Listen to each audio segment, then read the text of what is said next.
O sea, sí buscamos una especie de como excitement, una especie de emoción, así realización como propia. Realización propia. No es tanto Sí. como voy a tener un trabajo, me van a pagar, sino que quiero estar haciendo algo, pues, y no necesariamente como quiero estar ayudando a la gente en la calle, sino como quiero estar creando valor, aunque sea para esta empresa, pues. Sí, cierto. Entonces, esa creación de valor se transmite, pues, a otros lugares.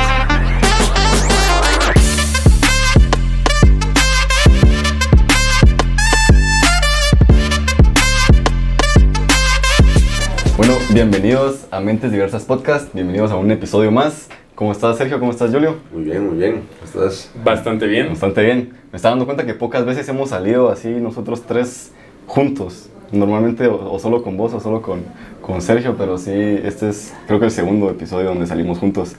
Pero aquí estamos. El día de hoy le vamos a hacer homenaje a este cubículo en donde grabamos que nos presta Lamarro. Que tiene el nombre de Joseph Schumpeter, que fue un economista que se dedicó a la teoría del emprendimiento, y justamente vamos a hablar hoy de eso, de la teoría del emprendimiento y cómo ha ido cambiando, evolucionando el concepto y los principios y varias cosas que vamos a estar tocando sobre el emprendimiento. Y para eso tenemos aquí a el estudiante de economía Leonel Regalado. ¿Cómo estás, Leo? Bien, aquí emocionado por platicar con ustedes. Soy Nice. fan del podcast. Gracias. que lo escuchas y de verdad que gusto tenerte acá y sabemos que va a ser una buena plática y que es un tema que tiene bastante impacto en Guatemala, creo yo también, porque parte de la economía se basa en eso, ¿no? Entonces, Muy importante, sí. Importante. Y tiene más de lo que normalmente creeríamos, más investigaciones de lo que normalmente uno se imagina, porque pues creo que al ser parte de las ciencias sociales, tal vez es algo que sí se han dedicado varios economistas a hacer research en este sentido.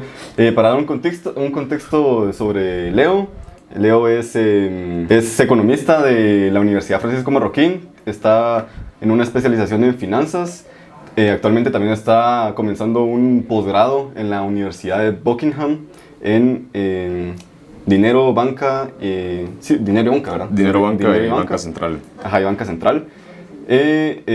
Fue un research intern este año de junio a agosto, en el American Institute for Economic Research, así como un Don Lavoie Fellow en Mercatus Center at George Mason University, también este año, desde junio a la actualidad, hasta aquí en tu LinkedIn. Y como adicional también es auxiliar en algunas clases de la Universidad Francisco Marroquín en estos temas de economía y todo esto, ¿verdad? Entonces, pues sí, contanos cómo surgió todo este interés en el emprendimiento, porque, o sea, estudiaste economía, pero ¿cuándo decidiste adentrarte más a este campo específico del emprendimiento? A estudiarlo, más que todo. Ajá, a estudiarlo. Sí, mira, pues yo la verdad es que desde que empecé a estudiar como que he tenido fases donde hay temas que me interesan más, otros temas que me interesan menos y así. He pasado por varios, o sea, hablando, por ejemplo, del public choice, la economía monetaria, banca central y todo este rollo, la macro. Y eventualmente pues llegué al emprendimiento, ¿verdad?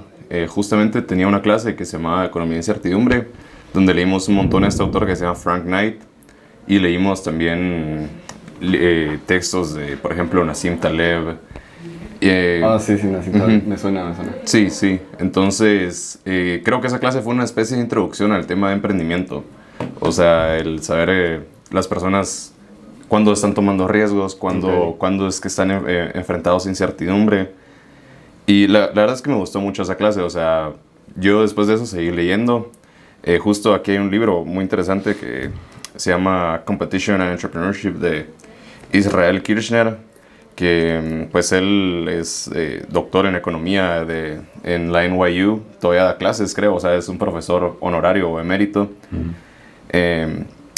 Y pues llegó al punto que cuando estuve en verano en el American Institute for Economic Research, que quería investigar algo, decidí investigar acerca del emprendimiento. O sea, cuál es la relación que las instituciones formales tienen con el emprendimiento. De eso se trataba más que todo investigación.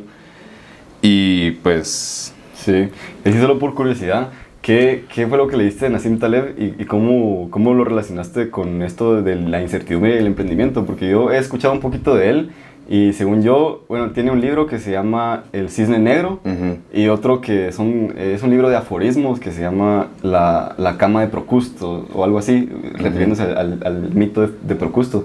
Pero ¿cómo lo relaciona la incertidumbre? ¿O cómo trata de la incertidumbre? Digamos, como lo relacioné yo es que, por ejemplo, Frank Knight habla de la incertidumbre en la economía. Por ejemplo, cuando vos utilicemos el ejemplo de una carretera. Digamos que vas en la carretera de día y sabes de que puedes cruzar hacia 3 diferentes lados. Entonces, esa es una situación de riesgo. Porque vos puedes decir, bueno, si me voy por esta carretera hay una probabilidad que pase algo. Si me voy por esta otra carretera hay otra probabilidad que pase algo. Por esa carretera también. Y la incertidumbre es, yo estoy manejando de noche, hay un montón de neblina y no sé ni siquiera dónde puedo cruzar. O sea, no puedo yo categorizar los posibles resultados de mis acciones. Entonces, justo eso lo relacionan mucho con el cisne negro de Nassim Taleb, por ejemplo. Algo que es tan impredecible que no se puede cuantificar, no lo puedes meter en tus cálculos económicos, digamos. Justo. Sí, y cabal estaba investigando una definición de incertidumbre que tiene, creo que es Kirchner también, tiene una definición interesante que es ver a través de la niebla que crea la incertidumbre del futuro. O sea, el emprendimiento es más bien ver a través de la niebla que crea la incertidumbre del futuro. Sí. Y eso es justamente eso, porque es como que no sabes, tenés conocimientos que sabes que tenés, pero tenés conocimientos que no sabes que no tenés. Y esos creo que son los más peligrosos porque es primero ni siquiera saber cuántos caminos hay enfrente y ni siquiera saber qué te espera en cada uno de esos caminos, y eso es algo con lo que se tiene que enfrentar un emprendedor diariamente. Yo quisiera tocar un poco el tema, hablando un poco del emprendimiento como tal. Cuando estuviste trabajando en el George Mason, en el American Institute. Bueno, trabajaste ahí y aparte hiciste una pasantía. ¿Qué fue lo que hiciste? Sí, digamos, mi trabajo como tal, lo que hice fue que agarré data de 2004 a 2019, cerca de un montón de países. Al final terminé eliminando algunos países porque no había suficientes datos, entonces quería hacer el estudio más robusto. Entonces, lo que hice fue relacionar la calidad de los derechos de propiedad con las tasas de emprendimiento. Tasas de emprendimiento tempranas, o sea, personas que empezaron un negocio y tienen menos de 3 años en ese negocio. Sí, interesante. Pero antes de alejarnos mucho, creo que el emprendimiento es algo que forma parte de la sociedad actualmente y es un término que realmente hace 10 años no es que no existiera, solo no se conocía. Y es por ello que tal vez es importante que nos dieras tu definición de qué es un emprendimiento o qué es ser emprendedor, porque pues realmente es algo que muchos queremos hacer, muchos estamos empezando a hacer y realmente hay personas que lo están haciendo sin ni siquiera saber qué es. Creo que es un buen inicio, cabal, definir qué es emprendimiento. Y así como dato curioso también, economistas como Schumpeter, creo que él es de la primera mitad del siglo XX, o sea, su mayor vida académica está en ese tiempo, pero él no fue tan conocido en realidad en su vida. O sea, él durante su trabajo profesional nunca fue tan reconocido como es ahora, porque creo que estaban más en auge otros temas en ese entonces, como, no sé, estaba Keynes, estaba Hayek, estaba esa batalla socialismo-comunismo y capitalismo. Pero póstumamente sí tomó bastante popularidad, justamente por todos sus trabajos y cómo define él el emprendimiento. Pero sí, ¿cómo definirías vos? Bueno, la verdad es que hay un montón de significados formales, digamos, a la palabra emprendimiento. O sea, yo puedo decir, voy a emprender un viaje y significa voy a empezar un viaje, voy a hacer un viaje. Yo tal vez lo definiría como pues empezar un negocio y tomar decisiones en el futuro, arriesgándote, enfrentarte a esa incertidumbre que no sabes qué es lo que va a pasar, porque si nosotros supiéramos el riesgo de abrir un negocio, o sea, podríamos hacer un cálculo y simplemente con fórmulas matemáticas resolver el problema, ¿verdad? Eso no es así. Ajá, o sea, la vida no es así, hay un montón de incertidumbres. Y tal vez hable un poquito acerca de lo que pensaban los autores. Digamos, Schumpeter, que es aquí en el taller en el que andamos, que creo que le hace muy buen match a a la ingeniería al final, porque Schumpeter definía a un emprendedor como una persona que innova radicalmente. O sea, una persona que desequilibra el mercado. mercados. Ajá, una fuerza desequilibrante de decir, bueno, estamos así, voy a meter una innovación que va a desfasar todo. Sí, o sea, creación destructiva era lo que... creación destructiva, ajá, exactamente. Ajá. Sí. Luego tenemos a Kirchner, que Kirchner lo define más como encontrar oportunidades de negocio. O sea, yo veo que hay un desequilibrio en un mercado, entonces voy a encontrar una forma de hacer un profit, una ganancia a raíz de ese desequilibrio. Y aquí me parece muy interesante porque esas dos definiciones de emprendimiento son un poquito opuestas, ¿verdad? Un poco, sí, cabal. Uno es como unir mercados, equilibrarlos, y el otro es como desequilibrarlos. Sí. Y la verdad es que creo que esas dos definiciones se complementan porque tal vez tenemos emprendedores schumpeterianos y tenemos emprendedores kirchnerianos. Sí, cabal. Yo, fíjate que me causó mucha curiosidad investigar qué significa conceptualmente emprendimiento desde un momento preciso. Para los que me conocen saben esto, para los que no lo digo, a mí me gusta mucho subir volcanes, montañas, cerros, cualquier cosa. Me gusta ir al monte, pues. Entonces, allá por el 2017, que fue cuando comencé todo esto, normalmente iba con grupos que encontraba en Facebook, que algunos de acá de Guate son Sin Rumbo, Cachem. Entonces íbamos en bus y antes de empezar a subir el volcán, nos uníamos todos en un círculo y hacían como una especie de oración de cumbre. Y vos también me has acompañado a esas aventuras. Y no sé si te acuerdas cómo comienza la oración de cumbre, pero me pareció curioso porque dice, Señor de las cumbres, mi Señor de las montañas, hoy inicio una empresa en mi vida. Y después, para lograrlo te pido que derrames tu atención sobre mí. Uh-huh. Pero esa parte de hoy inicio una empresa en mi vida me parecía como rara, porque es como que no estoy empezando ninguna empresa ni nada. ¿Qué significa una empresa? Pues? Y es justo eso, es como zarpar, como a empezar algo, comenzar algo a lo que no sabes a qué te atenés. Y estaba leyendo un ensayo de un académico americano que se llama Ross McBride, que también tiene una definición de emprendimiento bastante interesante, que es, creo que también toma de referencia definiciones como las de Kirchner y Schumpeter, y lo que dice él que es emprendimiento es tomar acción con la intención de generar valor económico bajo condiciones que son inciertas y nuevas para el agente. Uh-huh. Y lo que me parece interesante de esta definición es esta última parte, que para el agente. O sea, es algo que es relativo a lo individual, se podría decir relativo a la persona, porque no podríamos catalogar como algo que sea emprendimiento y algo que no es emprendimiento, porque aquí ponía el ejemplo de, por ejemplo, una persona que ha ahorrado lo suficiente y va a comprar su primera franquicia de McDonald's, ponete. Él está emprendiendo porque él no sabe cómo manejar una franquicia de McDonald's, pero comparándolo con una persona profesional que se ha dedicado toda su vida a comprar franquicias y que compra su franquicia número 101 de McDonald's, eso no es emprendimiento, según esta definición, aunque sea la misma actividad, aunque sea la misma acción. Y aquí solo para dar otro dato curioso, la etimología, también investigué la etimología de la palabra emprendimiento y se deriva el latín, que es imprendere, que es el verbo imprendere, que es como agarrar o tomar algo, que se utilizaba antes para denominar los emprendedores, se utilizaban para denominar la palabra emprendedor, para denominar militares y aventureros. Entonces, el primer gran emprendedor es catalogado que es Cristóbal Colón, porque él es el que se adentró a todo esto. Las coronas también eran las coronas y la iglesia eran grandes emprendedores porque arriesgaban, era casi que un 50% de probabilidad de que su barco regresara o no. Entonces eso era en realidad lo que antes significaba emprendimiento. Y Richard Cantillon después, que también fue un economista bastante importante para la escuela austríaca, que me imagino que te gusta la escuela austríaca bastante.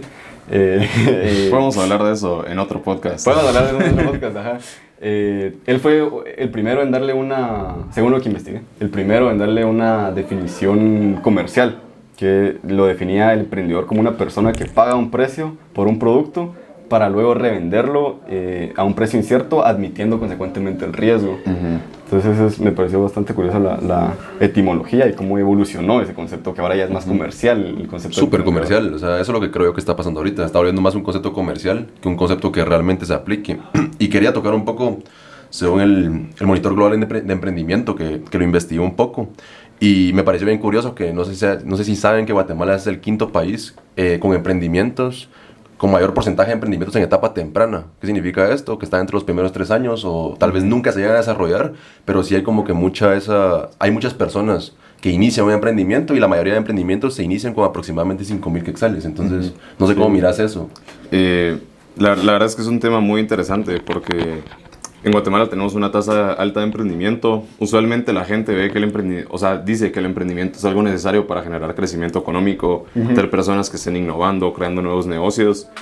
Pero en Guatemala históricamente han sido muy altas las tasas de emprendimiento porque no vemos ese crecimiento económico. Sí, cabal. Y cabal, el Monitor Global de Emprendimiento hace ahorita cambiaron un poco las encuestas, pero siempre han hecho una división entre emprendimiento de oportunidad y emprendimiento de necesidad. Okay. Entonces, el emprendimiento de necesidad es el que más hay en Guatemala y es el que tiene menos prospecto de crecimiento, el que es menos rentable.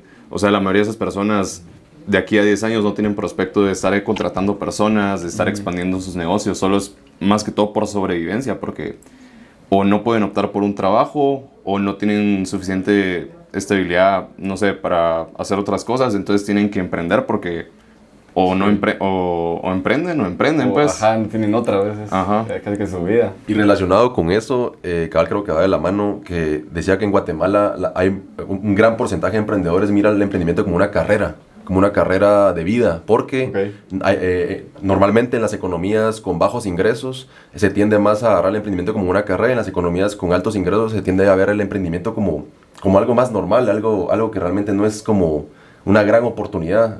En cambio, las economías con menores ingresos se ve como una gran oportunidad, o sea, como que sí se ve esa relación entre la percepción que tienen las personas sobre el emprendimiento como tal. Y creo que es un poco por eso, porque realmente la falta de oportunidades en el país hace que las personas, pues, no sé, tiendan a ver de qué manera emprender, y va de la mano con eso también, que no sé si estoy mal, pero un gran porcentaje del emprendimiento también es informal en Guatemala.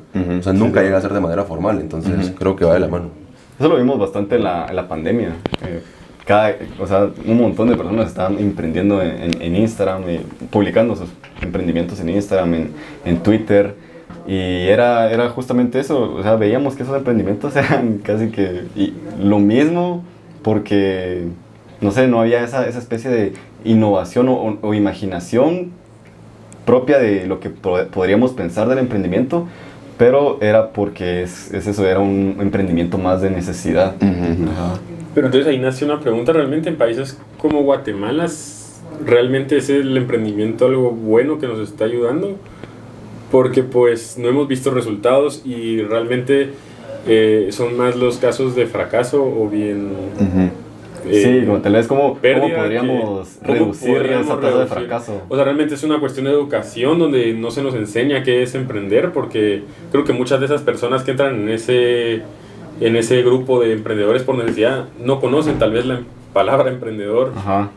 Y mucho menos que se divide en algo tan grande, pero entonces realmente es algo bueno para nuestros países y habrá una solución para que sí lo sea en el caso de no serlo. Sí, mira, tal vez les comento un poco más a fondo lo que era mi investigación. O sea, bueno, tal vez lo ponen en el video, que tengo una grafiquita que lo explica. Sí, yo puedo poner aquí. Ajá. Aquí va a estar apareciendo. Véanlo en YouTube. Va, la cosa es de que, por ejemplo, tenemos en el eje X, o sea, derechos de propiedad. Okay. Entonces, los derechos de propiedad, pues es una variable que yo jalé del Economic Freedom Index, del Fraser Institute. Okay. Entonces, 0 de derechos de propiedad es, tenés propiedad, te la van a quitar en cualquier momento. Y 10 de score es como tenés derechos de propiedad sobre tu casa y estás totalmente protegido. Entonces, parte de mis hallazgos es de que cuando hay muy malos derechos de propiedad, las tasas de emprendimiento son muy altas. Y eso lo podemos ver en países del tercer mundo, pues, cabal el caso que estamos hablando ahorita de Guatemala. O sea, es un país que tiene mucha gente con necesidad, que no puede acceder a oportunidades, o sea, no hay inversión extranjera como para darles un trabajo nuevo. Sí. Entonces las tasas de emprendimiento son muy altas. Entonces a medida que van subiendo que va subiendo la calidad de los derechos de propiedad, va bajando el emprendimiento. ¿Y por qué? Porque hay más empresas, hay más seguridad de trabajo. O sea, no pasa que de un día para otro, bueno, la empresa se va y ya no tengo empleo, entonces tengo que emprender. O sea, no pasa con mejores derechos de propiedad. Entonces hay un punto en el que ya mejores derechos de propiedad hacen que suba el emprendimiento nuevo. Yeah. Y esto es por oportunidad. O sea, ya llega un punto en el que la gente tiene tal seguridad de su futuro, por ejemplo, que tiene un incentivo a decir, bueno, voy a meter a emprender porque si abro mi empresa, voy a poder quedarme con esos beneficios que tenga la empresa del emprendimiento. Claro. Y todo eso. Entonces tenemos que malos derechos de propiedad generan más emprendimiento por necesidad, y mejores derechos de propiedad generan emprendimiento por oportunidad. Por oportunidad. Ajá, y entonces ese emprendimiento por oportunidad es lo que al final termina creando el crecimiento económico, pues la innovación radical, o las personas equilibrando mercados, viendo oportunidades de profit. Que si yo me meto a un emprendimiento y de aquí a 5 años no puedo seguir operando, tal vez porque hay muchas barreras de decir, necesito una licencia para esto, otra licencia para otra cosa, no puedo importar porque ya hay alguien que tiene un permiso para importar. O sea, ¿para qué me voy a meter si no tengo un prospecto de crecimiento y no sé si voy a poder seguir operando en el futuro, pues? Me pareció interesante esto que mencionaste de los malos derechos de propiedad. O sea, ¿cómo aplicarías que se dan los malos derechos de propiedad en Guatemala, por ejemplo? O sea, ¿cuáles crees que son los problemas que se pueden dar en Guatemala para un emprendedor? Los terrenos podrían ser, o sea, en el interior es muy incierto esto de los papeles de los terrenos, tal vez. Sí, tal vez el problema de los derechos de propiedad lo verían no tanto desde el punto de vista de emprendedores, porque al final si tenemos más derechos de propiedad vamos a tener menos emprendedores por necesidad. Entonces lo vería más desde el punto de vista de darle seguridad a las empresas ya grandes, que si quieren invertir más, por ejemplo, empresas extranjeras que si quieren venir a Guatemala, no nos vamos a sacar con sus cosas, pues. Si quieren venir a construir una planta de algo, alguna fábrica de algo, no van a tener que parar sus operaciones de aquí a 3 años, pues. Entonces crearía un mayor bienestar para esas personas que están ahorita emprendiendo por necesidad, que no tienen un prospecto de crecimiento, pues. Sí, te entiendo. Sí. Te entiendo, y creo que lo capto un poco como esas personas que tal vez están emprendiendo por necesidad podrían trabajar en esos nuevos empleos, y entonces ya con esos ingresos ya emprenderían por oportunidad, pero ya no por necesidad, porque ya tuvieran un ingreso que por lo menos para mantener sus bienes básicos, pues, ¿verdad? Sí, está interesante ese contraste de la gráfica, cabal, que es como una parábola al revés, más o menos. Sí, es como una U. Como una U, ajá, una U. Y vemos que eso de los derechos de propiedad está bien, es bien estrecho con el tema de la incertidumbre, porque cabal vemos que a mayor incertidumbre hay más emprendimiento, pero de un lado es porque no tenés de otra, pues, porque tenés incertidumbre en el futuro de que si tus derechos de propiedad en realidad son tuyos, o que si lo que vos vas a beneficiarte de tu emprendimiento va a ser en realidad tuyo. Y por otro lado, se equilibra un poco, podríamos decir, pero después cuando ya hay mejores y más robustos derechos de propiedad, ya se crea otro tipo de incertidumbre de a dónde va el mercado, hacia qué es lo nuevo, qué es, o sea, nuevas formas de imaginación y de crear oportunidades. Y me pareció curioso una definición que vi de las oportunidades, que en realidad las oportunidades no es que se descubren ni se crean, sino que se imaginan. O sea, es un rol meramente de la imaginación, y no... y es un fenómeno social también, o sea, sí influye bastante el contexto en donde estás. Entonces, justo en ese punto donde vos decís que los derechos de propiedad ya son más robustos, hay opción a poder imaginar nuevas cosas a partir de todo eso. Pero sí, definitivamente el contexto en donde estás es algo muy importante también, pues el contexto cultural, político, creo. Político, ajá. Sí, justo cabal en este libro, Peter Klein, el trabajo que hace, como, digamos, Kirchner, Schumpeter son del siglo pasado. Y ellos se volvieron bien famosos a partir de los 80s, 90s, que entró en auge, por ejemplo, el tema de emprendimiento. O sea, hoy en día creo que es el el área de ciencias sociales que está creciendo más rápidamente en todo el mundo, pues. Sí, también me di cuenta de eso. No había investigado y sí. Sí, empezó en los 80s en la Academy of Management. Tenían 12 personas. Fast forward, 30 años, 40 años casi. Ajá. Ya tienen más de 2.000, 3.000 personas, pues. O sea, la verdad es que es un crecimiento sorprendente. Y cabal está este académico Peter Klein, que justo lo que dice él, su definición de emprendimiento es imaginar las cosas. O sea, yo no es que vea de que hay una oportunidad profit, yo imagino que existe esa oportunidad profit. Cabal. Sí, es cierto. Y yo leí un ensayo de eso que decís es bien cierto, y sí me di cuenta, cabal, cuando propusimos hablar de este tema, me di cuenta de todo lo que hay de investigación, de teoría del emprendimiento, y relacionándolo con las ciencias sociales, porque al final el emprendimiento, como es un fenómeno social, no podemos dejar de investigarlo mediante las ciencias sociales. Y el objetivo, el punto de las ciencias sociales no es atinarle a las cosas, no es como decir cómo son las cosas, sino que tratar de retar y de cuestionar siempre los conceptos y los principios que se nos han dado previamente bajo una forma más racional, como podrían ser las ciencias naturales, o no sé.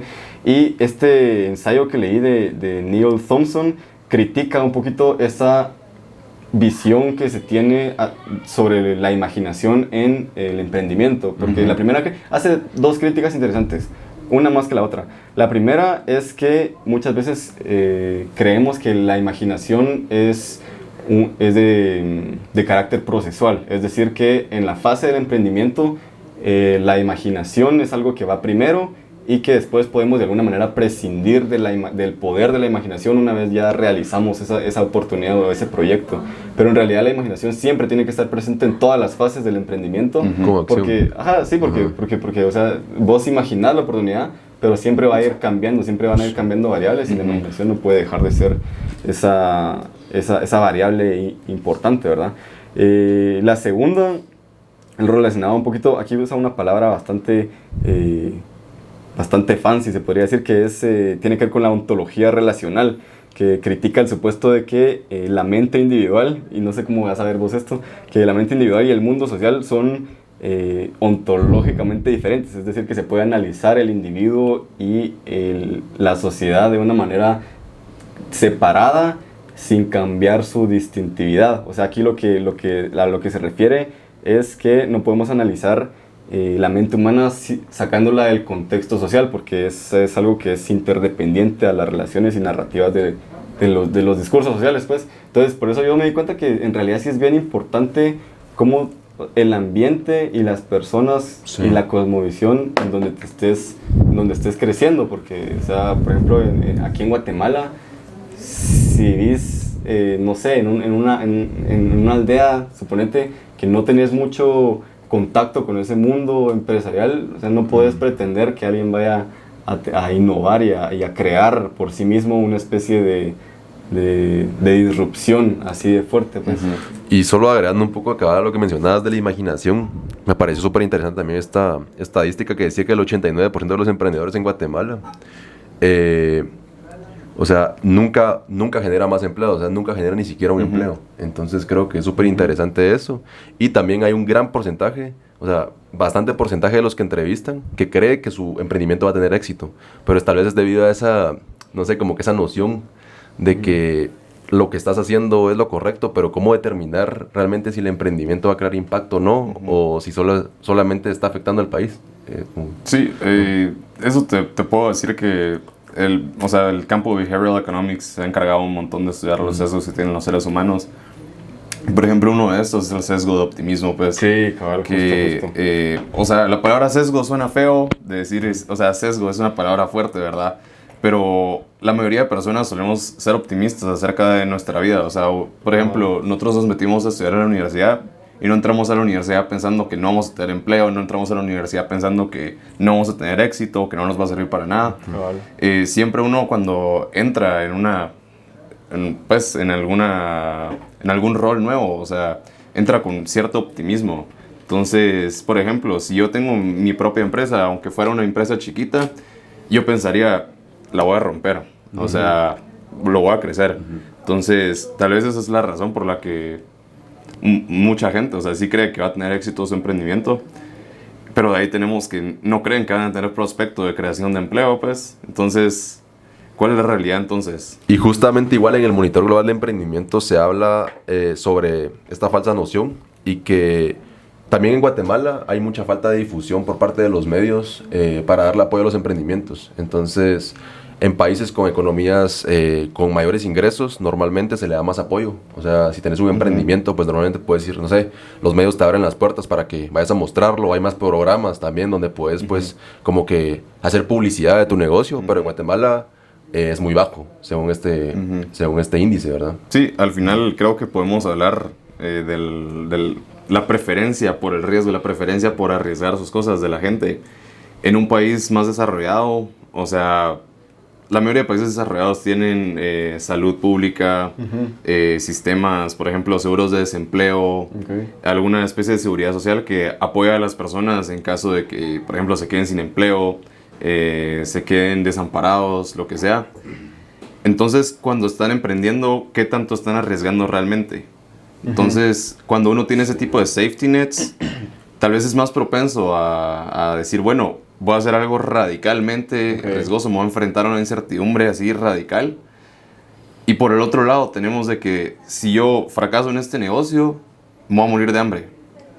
Sí. O sea, entonces, vos ves más favorable eso de alguna manera así tener que el Estado se encargue, no sé si a eso te referís. Como que tal vez no tanto el Estado, pero al final en países más ricos existen más safety nets que en un país que no es tan rico, por ejemplo. Te cacho. Creo que el riesgo para una persona que realmente está apostando todos sus ingresos en un emprendimiento, a una persona que tal vez vive en un país con una economía mucho más estable, que le haga como que no te vas a morir de hambre, porque o sea, por una parte el gobierno, si te va mal, tal vez te va a sostener un poco.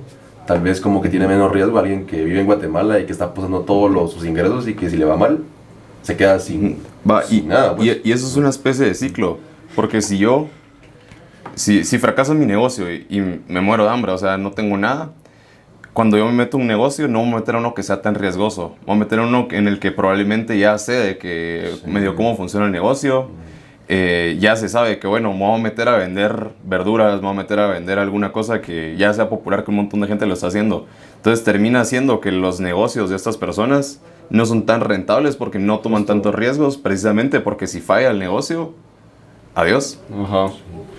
¿Y crees que el gobierno en Guatemala, como pregunta, debería tener alguna estimulación para los emprendimientos o crees que no se debe meter realmente en ese tema? Pues mira, la verdad es que es un tema complicado, sí, o sea, difícil, hay un montón de leyes, hay una Comisión Nacional de Emprendimiento. ¿Ah, sí? Sí, hacen conferencias todos los años y hay algunas cosas interesantes, algunas cosas que no. Justo todavía se está hablando en Guate el tema de la ley de competencia, que Guate es de uno de los poquitos países que no tiene una ley de competencia todavía. Aún no se sabe, creo yo, o sea, no sabemos si eso sería algo bueno o si no sería algo bueno meter una ley de competencia. Probablemente si hablas con algunas personas te van a decir que es totalmente necesaria, que tenemos que acabar con los monopolios y todo eso. Pero si hablas con otras personas te dicen que si haces un análisis más a fondo de lo que es la ley, realmente no estás sacando con monopolios, solo estás perjudicando, por ejemplo, a los pequeños empresarios. Que imagínense una tiendita de barrio.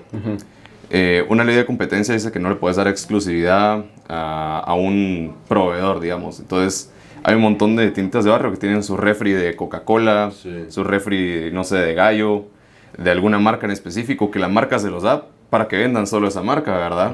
Entonces al meter ese tipo de leyes estarías acabando con eso. Entonces hay como ciertos beneficios y ciertos costos, ¿verdad? No es tan fácil, no es tan sencillo.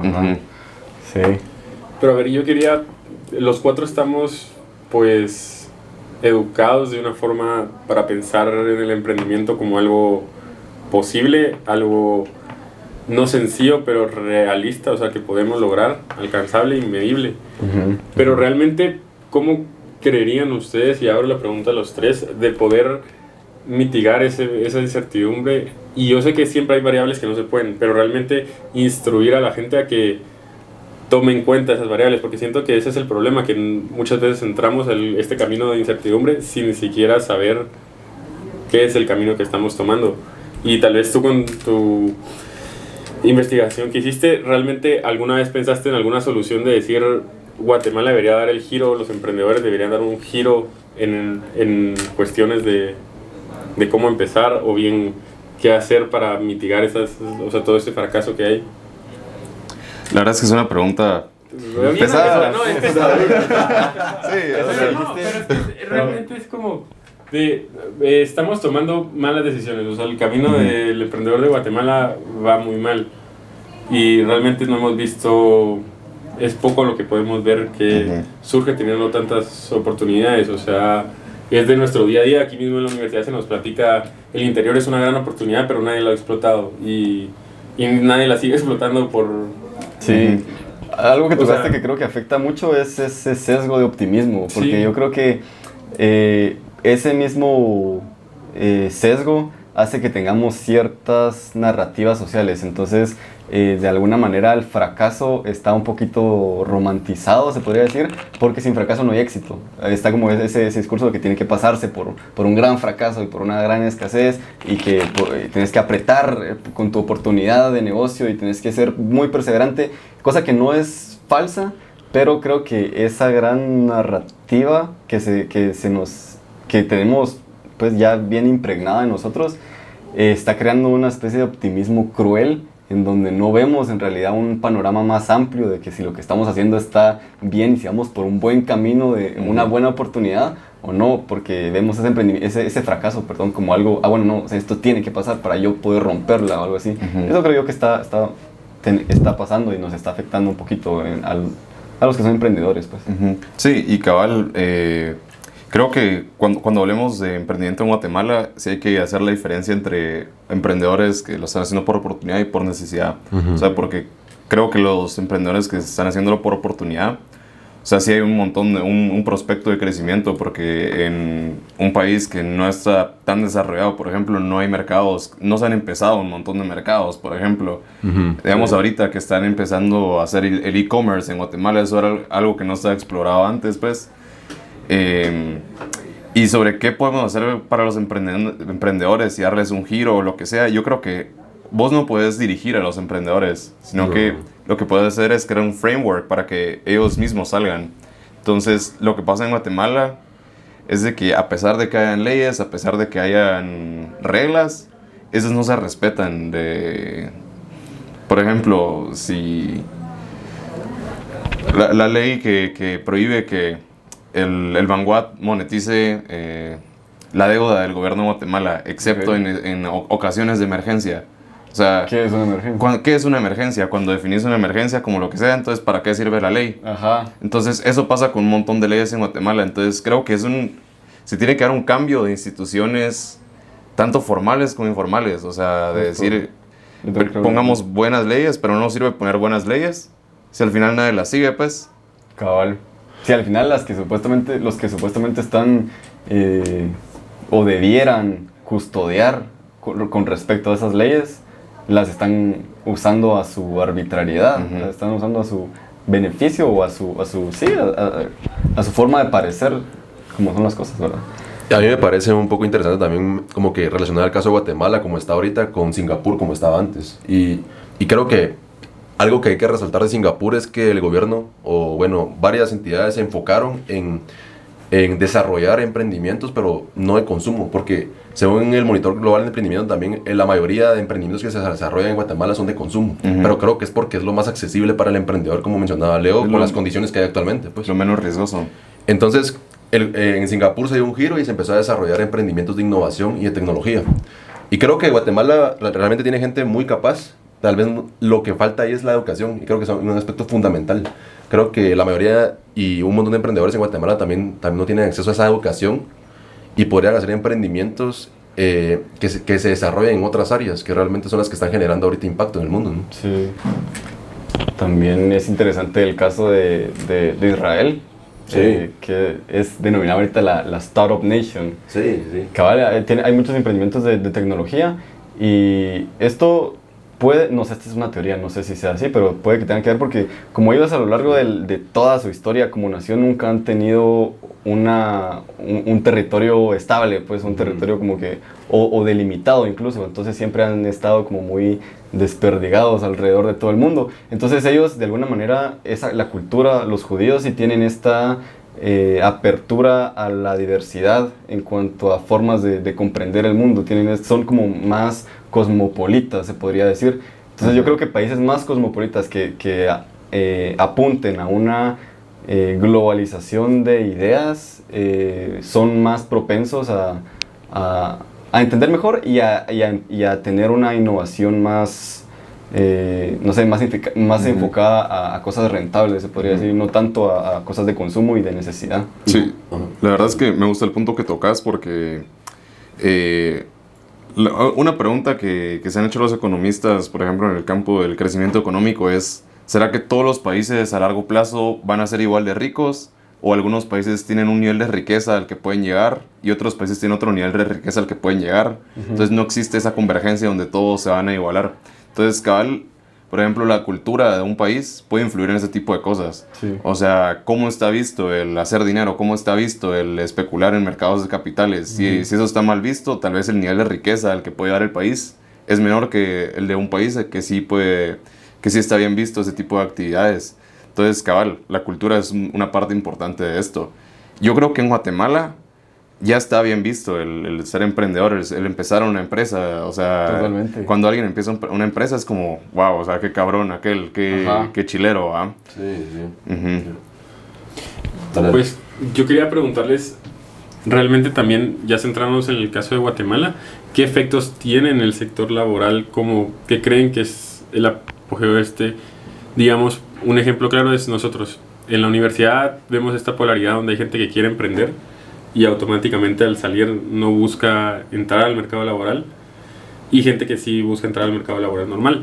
Pero una barrera que ha tenido Guatemala por mucho tiempo es la carencia de profesionales. O sea, no tenemos profesionales para suplir ninguna necesidad de una empresa internacional, como pasó con la fábrica de Volkswagen y como pasó con los chips de Samsung. No teníamos ni un cuarto de los ingenieros requeridos para poder hacer esas compañías. ¿Y qué creen que este auge de emprendedores, ya sea por oportunidad, por ejemplo, sería este caso? Porque pues si somos estudiantes tenemos la posibilidad tal vez de ver esas oportunidades. ¿Creen que es algo bueno que nos vayamos por el emprender nosotros y hacerlo nacional, o más por calmar las aguas y centrarnos en replantear lo que tenemos hoy? Yo personalmente, me parece súper interesante la pregunta. Creo que hay que definir primero que Guatemala es un país que tal vez un 70% de su población vive en pobreza. Entonces, poniéndolo desde el punto de vista de nosotros, creo que realmente la repercusión que tienen los emprendimientos que hacemos nosotros son bastante grandes, pero no es como que la totalidad del porcentaje del país. O sea, hay mucho más porcentaje que vive en una pobreza. Entonces creo que ahí es donde realmente crearía impacto, crear medios para que ellos emprendan, para que se pudieran tener fuentes de emprendimiento, fuentes de educación, para que ese 70% que realmente va a impactar a Guatemala genere empleos y genere ingresos en el país. Y es por eso que la mayoría de gente en Guatemala se va a otros países a buscar oportunidades, porque realmente las oportunidades que hay en Guatemala para poder iniciar un negocio o para por lo menos mantener a tu familia son muy bajas, pues realmente. Entonces yo creo que va por ahí la cosa, y creo que nosotros como estudiantes, como mencionaba Julio, pues en cierta parte creo que sí podemos tener un cierto grado de responsabilidad, si tener la educación y tener los conocimientos, pues tal vez puedes generar otros empleos para gente que tal vez no tuvo esa oportunidad, ¿verdad? Entonces yo lo respondería de esa manera.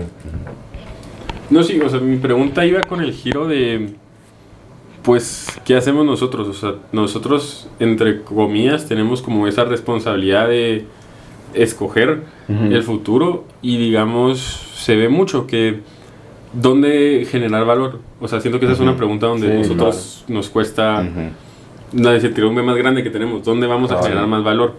Y muchos hacemos conciencia de lo que es la situación en Guatemala y buscamos emprender a veces como la solución donde vamos a generar valor, pero realmente ¿a qué le llamamos valor? ¿A qué le llamamos valor? Sí. O sea, ¿cómo podremos ayudar más metidos en una empresa trabajando o por nuestra cuenta. Por nuestra cuenta, porque realmente no se ha visto, porque pues no somos la primera generación que tiene esta situación, pero no hemos logrado ver cómo vamos a generar valor realmente. Yo te podría responder de una experiencia, de mi perspectiva, mi experiencia personal. O sea, yo sí estuve trabajando un tiempo en un emprendimiento, pero no era propio, era un emprendimiento de alguien más que también era egresado de mi carrera. Y creo que ahí aprendes más, o sea, hay mucho valor en lo que aprendes en las universidades, en las instituciones, pero también hay más valor, un valor diferente en lo que aprendes ya en el mundo real, en el mundo laboral. Y ahí es donde creo yo que podés tener una noción, una idea de lo que es el valor económico, porque vos no podés decir qué es, nosotros no podemos decir qué es el valor económico, porque regresando a la definición que había dicho antes del profesor Ross McBride, que lo voy a repetir, que es tomar acción con la intención de generar valor económico bajo condiciones que son inciertas y nuevas para la gente. Pero ese de generar valor económico es importante, ese concepto, porque es un fenómeno social, como ya había dicho antes, y no lo podemos determinar de una manera individual, solos. Es un fenómeno que surge a partir de creencias, actitudes y hábitos de la gente, de la sociedad, de la comunidad. Entonces, yo creo que teniendo ese contacto con el emprendimiento, con emprendedores y vos emprendiendo, podés tener una idea, un mapa de cuáles son esas actitudes, creencias y hábitos. Es eso, creo que ahí es mi respuesta. Sí. Y yo tal vez quería agregar algo ahí que, por ejemplo, yo creo que somos de esta generación, sí es como diferente a las anteriores, porque siempre ha habido como una predilección por decir, voy a conseguir un trabajo, por ejemplo, voy a estar tranquilo ahí. Y pero es que al final mucha gente le gusta trabajar en el gobierno, o sea, trabajo en el gobierno, me llega mi salario, no tengo que esforzarme tanto, pero creo que al menos nosotros como generación, y lo vemos no solo en esta universidad, sino que en otras universidades que están formando profesionales, o sea, sí buscamos una especie de como excitement, una especie de emoción, así realización como propia. Realización propia. No es tanto como voy a tener un trabajo y me van a pagar, sino que quiero estar haciendo algo, pues, y no necesariamente como quiero estar ayudando a la gente en la calle, sino como quiero estar creando valor, aunque sea para esta empresa, pues. Sí, cierto. Entonces, esa creación de valor se transmite, pues, a otros lugares. Y respecto a si es mejor emprender o si es mejor meternos en una empresa, lo que sea, yo creo que, al menos yo no estoy en una posición de decirle a alguien, métete a emprender o métete en una empresa. Sí. Pero creo que esa como predilección a buscar ese tipo de realización va a hacer de que el impacto, aunque te metas en una empresa, vaya creciendo, pues, porque ya las empresas van a tener que cambiar de acuerdo a la oferta laboral que tienen, pues, porque si, por ejemplo, una empresa llega aquí a La Marro y ofrece un puesto súper aburrido, donde vas a hacer lo mismo todos los días, donde no hay ninguna oportunidad y de vos sentirte que creas valor, se van a ir a otras empresas que sí les ofrecen ese tipo de prospectos. Entonces como que se va a ir ajustando ese rollo, ¿verdad? Y creo que ahorita más se da ese sentido de estoy haciendo algo por el mundo, realmente estoy creando un impacto, aunque trabajes en una empresa. Yo creo que igual como dice Leo, o sea, yo no podría decir es mejor emprender o es mejor trabajar. Creo que en los dos lugares puedes crear impacto. Y por eso es que se da esta definición también de emprendedores o de emprendedores que realmente puedes ser emprendedor estando dentro de una empresa, realmente. O sea, puedes crear impacto dentro de una empresa mediante tu trabajo. Tal vez, no sé, trabajas en una fundación que igual está generando ingresos. Tal vez trabajas, no sé, realmente si te apasiona lo que haces y estás generando un impacto positivo, creo que estás cumpliendo tu papel. Y creo que realmente no todas las personas nacen para emprender también. O sea, hay personas que nacen para ser ejecutivos y hay personas que nacen para ser empresarios, creo yo, o para ser emprendedores. Y las dos están bien. El ejecutivo va a ejecutar lo que la persona, no sé, le diga, pero obviamente lo va a hacer con excelencia y lo va a hacer bien y está cumpliendo un trabajo bastante complicado que tal vez a él le apasiona. Y el empresario, pues, se va a ver con toda esta incertidumbre y tal vez le encanta la incertidumbre, pero no a todas las personas les gusta la incertidumbre. No a todas las personas les gusta estar viviendo con esa noción de inestabilidad. Y hay personas... Sí, y hay personas que les encanta eso, hay personas que les encanta el riesgo, les encanta vivir esa sensación de qué va a pasar mañana, y son esas personas las que tal vez son las que hacen emprendimientos, son las que hacen empresas, pero no por eso está mejor tal vez tener tu plan de carrera en una empresa o creando un emprendimiento que trabajando para una causa o para otra empresa, ¿verdad? O sea, creo que las dos están bien. Creo que la cosa es que te apasiona lo que haces y tal vez que sí, en las empresas allá donde estás, tal vez sí haya ese plan de carrera que cabalmente ayer estaba en una conferencia una empresa grande en Guatemala que decía que, o sea, obviamente en 1960 y esos años las empresas no se enfocaban tanto en eso, se enfocaban solo en generar utilidades, pero se empezaron a dar cuenta que el impacto realmente de solo generar utilidades a largo plazo, pues obviamente los trabajadores se cansan, ya no tienen como un plan de vida y eso empieza a bajar también los índices de retorno de la empresa, pues. Entonces a largo plazo, para las empresas igualmente es mejor como que desarrollar este tipo de planes y que de verdad los empleados sientan que están desarrollando una carrera dentro de la empresa y están creciendo, porque al final es parte del desarrollo humano como una persona, o sea, no te vas a sentir bien en una empresa que realmente estás en un puesto por 20 años, pues. Y igual, muchas veces nos enfocamos en los trabajos de alto rango, pero mencionaba el conferencista que no nos enfocamos en los trabajos tal vez como repartidores de las empresas, de los camiones y eso.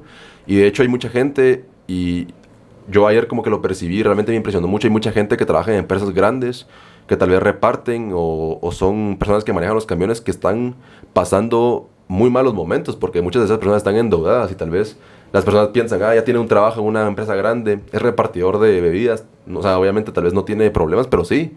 Hay personas que viven en extrema pobreza aún estando trabajando en esas empresas. Pues porque están sumamente endeudadas. Y esta empresa lo que hizo pues, fue como que darles... ya obviamente una empresa grande puede tener mucho más poder de negociación con las financieras que la persona en sí. Entonces por lo menos ahí los ayudaba. Entonces como que... Primero, enfocarte en tu propia gente, en que esté bien la gente de tu empresa, tanto en los rangos grandes como en los rangos pequeños, y que tengan esa oportunidad de crecimiento. Y tal vez como empresa después ver ya del exterior, pero muchas veces las empresas ni siquiera se enfocan en su propia gente, pues. Sí, eso definitivamente es bien importante. Sí. Te emocionaste, ¿verdad? Entró en modo... No, pero sí, justamente yo también te iba a hacer esa pregunta porque vos estás más metido en eso, de que sí, pero la respondiste parcialmente, de que si estando dentro de una empresa también puedes ser, también puedes ser un emprendedor y que no es algo excluyente el hecho de estar emprendiendo y estar en una empresa, tener esa realización personal, ¿verdad? O sea, sí es algo que abarca ambos ámbitos laborales. Y solo agregando lo último de eso, empresas como Zappos, por ejemplo, McKinsey, que son empresas que ya no manejan equipos tal vez con un organigrama súper estricto, sino hay equipos de trabajo y de esa manera se desarrollan ideas mucho más innovadoras, te dan esa libertad de expresión y realmente se generan mucho más ingresos porque se toman en cuenta las ideas de todos y se generan mejores ideas, pues al final de cuentas, ¿no? Y yo quería hablar, cabal, ahorita, con todo lo que estamos hablando, tal vez meter un poco de temas académicos, de que, por ejemplo, al menos de lleno. en el campo del emprendimiento, lo que más les critican en el campo del emprendimiento es que no saben explicar qué es emprendimiento. Sí. Solo ellos se entienden entre ellos, entonces... Si nunca has escuchado de emprendimiento, si no has leído los 10.000 papers que han escrito al respecto, no vas a entender su definición de emprendimiento. Y creo que hay como una especie de desconexión al final entre... En TikTok, o sea, la primera persona creo que las personas miran la expresión de emprendimiento en TikTok y cosas así, están súper equivocadas, creo yo. O sea, como que está súper distorsionada y eso crea problemas. Digamos, pero a lo que me refiero es de que dentro de la misma academia, personas que lo están estudiando tienen cierta desconexión con la realidad al final porque... Hay muchos modelos mentales, vos puedes hacer un ejercicio mental de prácticamente lo que sea, pero realmente tiene una aplicabilidad a la vida real. Y por eso creo que una definición como más amplia, regresando a la de Cantillón, comprar un bien hoy para venderlo en el futuro. Asumiéndole el riesgo. Asumiendo el riesgo. Miremos esa compra del bien, no solo como yo voy a comprar un bien, sino como, digamos, cuando estás comprando un bien estás pagando algo. Pero lo podemos ver como, digamos, me voy a meter a trabajar en esta empresa y no sé qué va a pasar en el futuro. Entonces, en cierta manera, es como una especie de emprendimiento porque yo estoy gastando mi trabajo para en el futuro ver si me da un retorno o no me da un retorno. Entonces, ahí podemos ampliar el tema de emprendimiento a... Allá más ámbitos. Sí. Ajá. Sí. Cuando se mete con incertidumbre, pues... Y bueno, esto ya sería como un poquito ya más abstracto aún, pero siempre el retorno que te da esa actividad no tiene por qué ser monetario. Eso justamente hemos hablado con aquel. Eso estábamos hablando, que realmente, ¿qué es? Pues retomando de qué es valor, pero realmente, ¿qué es? Lo remontamos en qué es una vida plena, pues. Porque hay gente que, asumiendo estos riesgos, esa es su vida plena. Hay gente que tener estabilidad es tener una vida plena. Y ambos no logramos llegar a una discusión donde quién estaba, porque no se puede realmente, quién está en lo correcto y qué es catalogar pues una vida plena, porque pues no existe una explicación, y así como realmente no hay una explicación para qué es emprender, o al menos sí existen, pero no es una definición clara de diccionario para que uno lo pueda comprender. Sí, digamos, porque puede haber un emprendedor que tenga 0 utilidades un año, pero tiene la tranquilidad que está alimentando familias, que está proveyendo un servicio que no se está proveyendo antes, y le es suficiente con eso. O sea, él se siente que está teniendo una ganancia porque al final, psíquicamente, digámosle, o esa ganancia psicológica que existe de la realización, o sea, de que vos te puedes sentir pleno, pues, con eso. Entonces es una especie de ganancia eso de por sí. Y puede haber otras personas que si no están generando 20% de retorno sobre capital, dicen, no, me voy a salir, me voy a meter a otra cosa. Cabal. Y creo que para la gente, una idea que los puede tranquilizar con cosas es que emprender está en todos lados. Y entiendan que emprender es, pues yo lo vería como el intercambio de algo. Y algo no me gusta decir algo, pero puede ser lo que sea. Y así como mencionábamos lo de invertir tu trabajo para esperar un retorno, también puede ser, en el caso de nuestro amigo Daniel, invertir en tu educación, o sea... Sí, también. Y no me refiero a una carrera universitaria, me refiero a aprender cosas. Aprender cosas y en vez de estar trabajando, o aprender cosas en vez de estar... O invertir tiempo. En una habilidad nueva, o sea, eso también es emprender, y no se sientan... Hay gente que va a tener ese 20% de utilidad sobre capital y vas a pensar, ellos son los que están ganando, ellos son los que tienen la ventaja, pero realmente... Es cuestión de esa utilidad marginal que tenemos de... Y justamente yo creo... Sentirse bien con tus decisiones, al final, o sea, estar satisfecho con lo que hiciste, pues. Cabal. Creo que, sintetizando un poco, sí es cierto, eso que había dicho al inicio casi que nos caracterizamos por ser una generación que sí está volteando la vista a todo. O sea, ya tenemos una noción de emprendimiento más... como que más le damos más peso al emprendimiento hoy en día, y eso es algo definitivamente bueno, pero también creo que sigue estando esa tensión donde todavía vemos el tema monetario como algo que mide a la gente, y como que medimos a la gente en base a productividad todavía, y no tenemos tan clara todavía esa noción de realización personal que no necesariamente tiene que ver con el ámbito monetario. Entonces ahí yo creo que si vamos a tener como generación una idea de emprendimiento como la hemos estado platicando, también tendríamos que abandonar un poquito esa idea de medir tu persona en términos de tu productividad y de dinero. Y creo que esa es una idea muy occidental, porque por ejemplo, hablas con economistas, hablas con políticos, lo que sea, PIB per cápita. O sea, el PIB per cápita es la variable que importa. Entonces, lo que tenemos que hacer es ver cómo subimos el PIB per cápita de los países pobres. Lo que tenemos que ver es cómo subimos el PIB per cápita de esta parte del país. Y muchas veces pasa, utilizando de ejemplo grupos nativos de ciertos lugares, pues, o sea, que les llevan la tecnología, les llevan la sociedad, y ellos no lo quieren. No lo quieren, ellos no se sienten cómodos con ellos. Tal vez está bueno darle la posibilidad de que entren a la sociedad, de que entren al sistema productivo convencional como lo conocemos, pero no hay que forzarlos, pues no. Justo.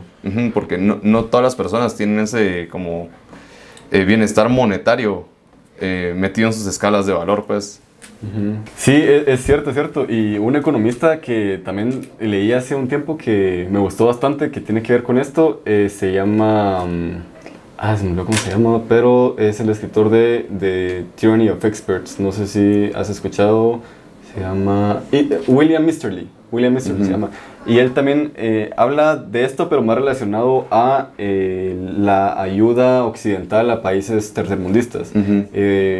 En donde su premisa a lo largo de todos sus libros es que en realidad esos beneficios y toda esa comida que mandan y ese dinero que le dan a los gobiernos de países en África o de Latinoamérica causan más mal que bien, porque justamente el desarrollo es algo que no es algo que se planea desde arriba hacia abajo, sino que es algo que surge desde abajo hasta arriba. Pero igual, ahí entramos en un conflicto en donde cómo va a surgir una innovación y desarrollo si te suena la tripa. Pero justamente vi un caso de eso, que creo que un país de África le dieron, Haití fue, Estados Unidos le donó tanto arroz que parte de la economía de Haití se basaba ya solo en arroz. Entonces Estados Unidos donó tanto arroz que ya no podía ni siquiera comercializar el arroz porque todo lo tenían gratis. Otro problema son los gobiernos, que normalmente en el África subsahariana pues son autoritarios.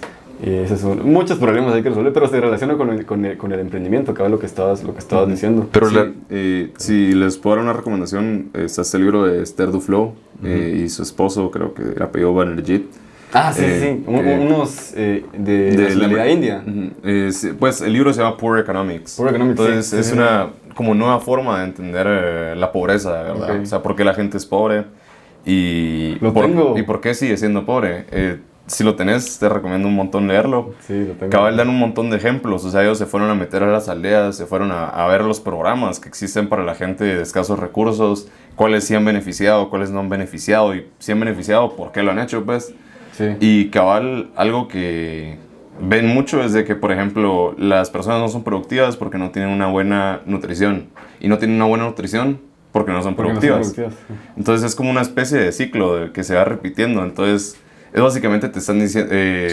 Básicamente lo que pasa es que si sos muy pobre el día de hoy, hay una alta probabilidad de que sigas siendo pobre el día de mañana, pues, o sea, dentro de 30 años, y que tu familia siga siendo pobre. Por ahí tiraban una estadística que, por ejemplo, miramos en países tercermundistas que la gente es muy chiquita. En Estados Unidos, bueno, pasó, pues mencionan el ejemplo, cabal, de que unas personas de Asia que se habían mudado a Estados Unidos después de 2 generaciones sin mezclarse con otras razas y después de comer bien, habían tenido la misma estatura ya que la persona promedio en Estados Unidos. No es que la genética los haga chiquitos e improductivos, pues... Sino que, interesante. El tema de la nutrición es muy interesante de ver por qué la gente está como está, pues. Creo que la nutrición influye demasiado también. Nutrición, salud. Porque lo que pasa también bueno, ya estamos hablando de pobreza y todo eso, ¿verdad? Pero creo que es un tema sensible. Creo que es fundamental. Importante. Es una piedra angular en tema de emprendimiento. Es que creo que si no tenés esa base, o sea, es muy difícil poder desarrollar otras cosas porque te vas a preocupar por eso. O sea, no te vas a preocupar realmente por el emprendimiento, te vas a preocupar por alimentarte. Sí, pues, regresando a tu gráfica, un emprendimiento de necesidad.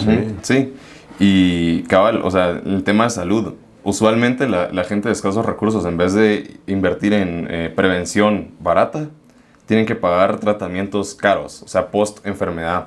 O sea, como no están informados acerca de las enfermedades que pueden llegar a tener, se enferman y ahí tienen que adquirir un tratamiento que es mucho más caro que una prevención que les hubiera sido mucho más barata, pues.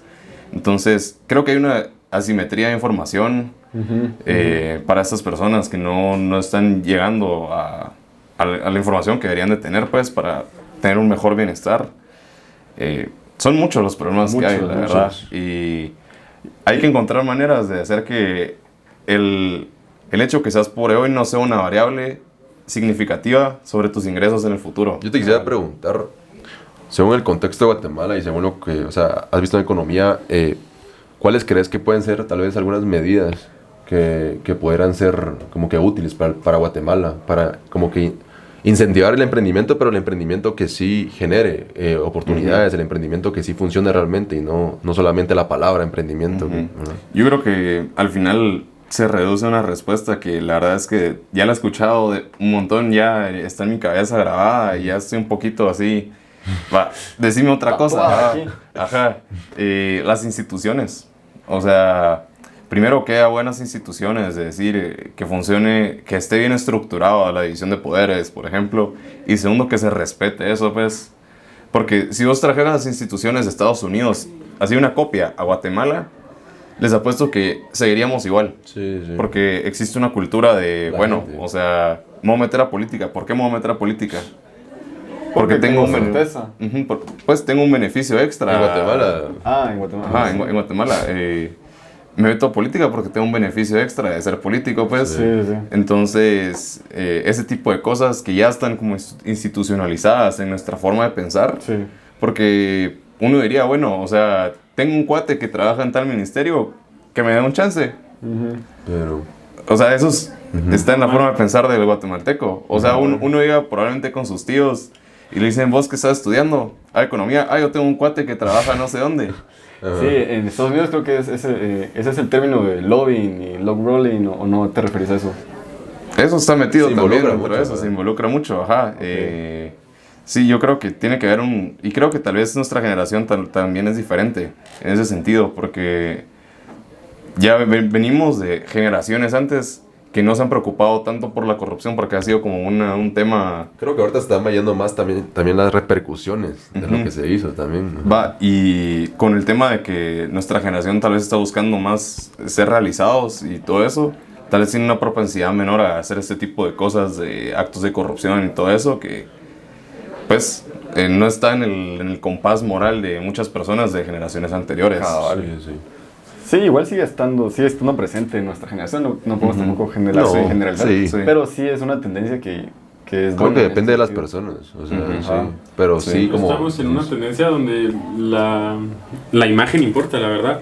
Sí, totalmente. Y llegó a pasar de que nosotros ya no vemos el gobierno como una imagen de oportunidad, sino como una imagen que te ensucia.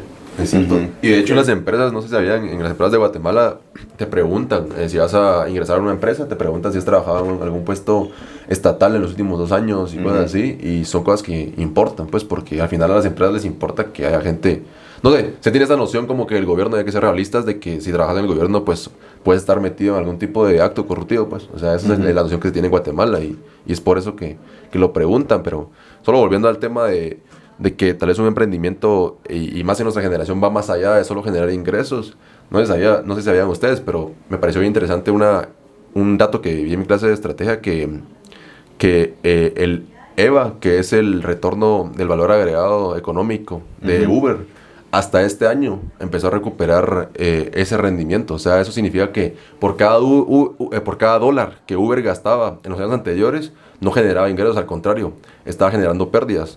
Sí. Pero ellos sabían que en algún momento, pues obviamente ya iban a empezar a generar utilidades sobre ese dólar, ¿verdad? Sí, me acuerdo de eso. Ajá. Pero no era eso de que el cash flow subió, o sea, como que el cash flow ahorita ya sea negativa y por eso subió la acción. Iba a subir en un periodo de tiempo, ellos sabían que iba a subir, pero en el momento solo estaban perdiendo. Cuando empezaron el negocio realmente ellos estaban perdiendo dinero. Y de hecho, si te pones a buscar los años anteriores, 2015, varias noticias aparecían como Uber puede sobrevivir perdiendo $1,000 millones al año.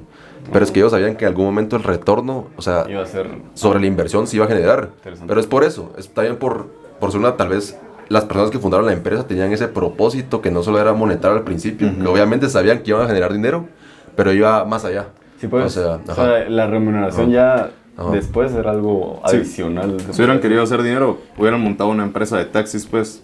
Sí, o sea, que hubiera sido menos riesgoso que crear una aplicación donde la gente se mete y la gente pide rides, pues. ¿Y a cuántos problemas no se metieron también por eso, con los taxis y todo? O sea, fue una disrupción que cambió el mundo, pues. Sí, pero para eso sí tienes que confiar mucho en tu idea y tienes que ser muy reflexivo y sí ser muy objetivo en cuanto a eso, porque también ese es un caso dentro de 1 millón, pues. Sí. Podrías también tener el caso de una persona que por 3 años ha tenido flujos de efectivo negativos y nunca va a subir el valor de su empresa, te podría decir. O sea, sí hay que ser bien objetivos, hay que tener cuidado analizando esas empresas, creo yo. Bueno, pero para terminar, quisiera preguntarles en resumen, si alguien se acerca a ustedes el día de hoy y les pregunta ¿qué es un emprendedor? En palabras simples, ¿qué responden? Yo no sé las preguntas difíciles, amigo.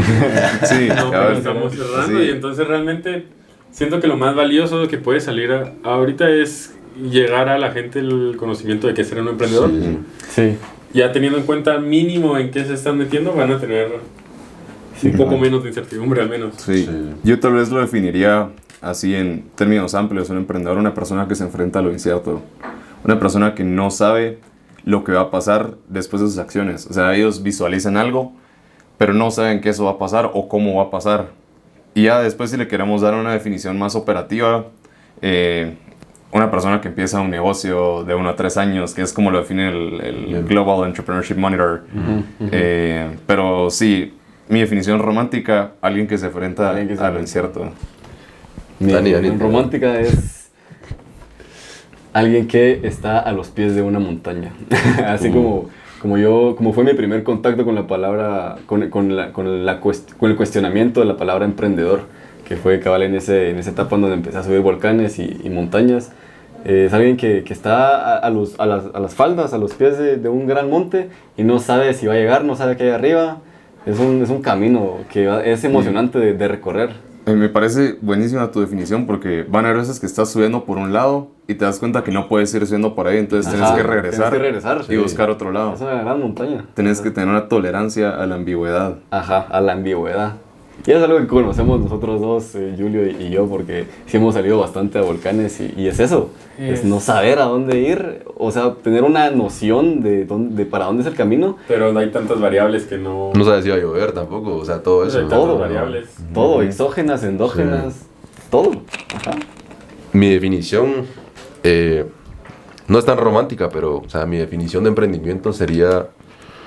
Yo creo que todos somos emprendedores, tanto si vas a trabajar en una empresa como si vas a desarrollar la propia, pero son esas personas, todos somos emprendedores, pero necesitamos la oportunidad para hacerlo, eso sería, o sea, necesitamos los medios y la oportunidad para ser un emprendedor, que lamentablemente no en todos los países existen, y creo que es un poco de lo que se tiene que cambiar y hay que desarrollar, o sea, esa es mi opinión. Sí. ¿Y la tuya, Julio? A ver, la mía, pues, sería pues cualquier persona que inicie con la finalidad de generar valor. Cualquier inicio en cualquier campo con la intención de generar valor personal o social, pero pues como siempre nunca va a haber algo de suma cero, siempre vamos a buscar Sí, cabal. ese valor. Es esa búsqueda de formar algo que sea en el que pueda ser parte de algo fuera de vos mismo. Eso podría ser. Y tal vez incluso dentro de vos mismo, porque cuando vos estás tomando decisiones en el futuro, es como si estuvieras intercambiando con el yo del futuro, sí. digamos. Ah, bueno, sí. Y del pasado también. En ese sentido también es algo fuera de vos, porque es algo como que estás... Parte de tu Sí, emprendimiento. no es vos en el presente. No sos vos, vas a hacer, pero hipotéticamente. Pero creo que también del pasado, si le puedo agregar ahí, porque parte de tu emprendimiento también lo estás haciendo, bueno, si es por oportunidad, pues, lo estás haciendo porque vino de algo que no se habías vivido en el pasado y que realmente querés cambiar, tal vez, querés crear un impacto con esa razón o tal vez, no sé, siempre quisiste hacer eso o siempre es lo que te apasiona. También creo que parte un poco de tu interior, ¿no? Eso, ¿no? Sí. Pero estuvo interesante, la verdad que... Sí. Vos sos alguien con el que se puede tener un montón de pláticas, no solo emprendimiento, pues economía, filosofía, cualquier otra... Siento que realmente la plática se siente cortada porque creo que ahí al final incluso íbamos a hacer otra media hora más. Mucho más, ¿verdad? Pero sí, pero estuvo buenísimo. Muchas gracias por darnos tu tiempo de estar acá y no sé si quisieras... No sé, decir un mensaje final, tal vez. Un Siempre mensaje terminamos final. con un mensaje final. En este caso podría ser de emprendimiento. O sea, que le querrás decir a la gente. O sea, no sé, que se anime o no sé. Algo que o algo decir. personal. Algo personal, tu trabajo acá. Algo que quieras terminar. Bueno, primero, gracias por invitarme. La verdad es que fue una buena conversación. Creo que falta hacer este tipo de conversaciones porque cuando, o sea, en nuestra vida moderna, en la ciudad, o sea, todo pasa demasiado rápido. Sí. Uno va de un lugar para otro y quiere llegar rápido. O sea, el mejor ejemplo es, bueno, voy a poner Waze. ¿Cómo le hago para llegar más rápido donde quiero llegar? ¿Cómo le hago para evadir más el tráfico? Entonces es un constante de quiero. Sí. Entonces ese tipo de conversaciones como que te hacen pensar acerca de, bueno, ¿cuáles son mis objetivos? ¿Será que estoy disfrutando lo que estoy haciendo? ¿Estoy viviendo la vida en automático o no? Y tal vez un mensaje que le daría a la gente cuando tomen decisiones, o sea, y después tal vez algo no sale como querían, no tiene ningún beneficio de arrepentirse, pues, o sea, son experiencias que tuviste, tal vez no tuviste una ganancia psíquica, digámosle, pero tuviste una ganancia que es experiencia, pues. Ajá. Entonces, sean emprendedores, enfréntense a la incertidumbre, porque todo en la vida es incertidumbre, Todo. no importa qué tan medido estén los riesgos en algo, qué tan medido tenga yo mi vida, siempre va a estar ese cisne negro que puede que esté por ahí, utilizando la referencia de Taleb. Yo puedo buenísima. Ajá, sí, o sea, cualquier cosa que vos hagas, tenés que ser un emprendedor y tener una mentalidad de emprendedor, de decir, bueno, va a haber ambigüedad, tengo que aprender a soportarlo, tengo que seguir, afrontarla, afrontarlo, sí, afrontarla. persistir, creo yo. Sí. Verla a la cara. Ajá. Verlo a la cara. Y ahí cada vez me viene a mi mente esta frase y yo sí quisiera terminar con esto. Mi parte es que creo que el mayor riesgo es no tomar ninguno en tu vida, ¿sabes? Sí. Sí, buenísimo cierre. Yo no tengo nada más que agregar. La verdad que fue buen discurso de cierre.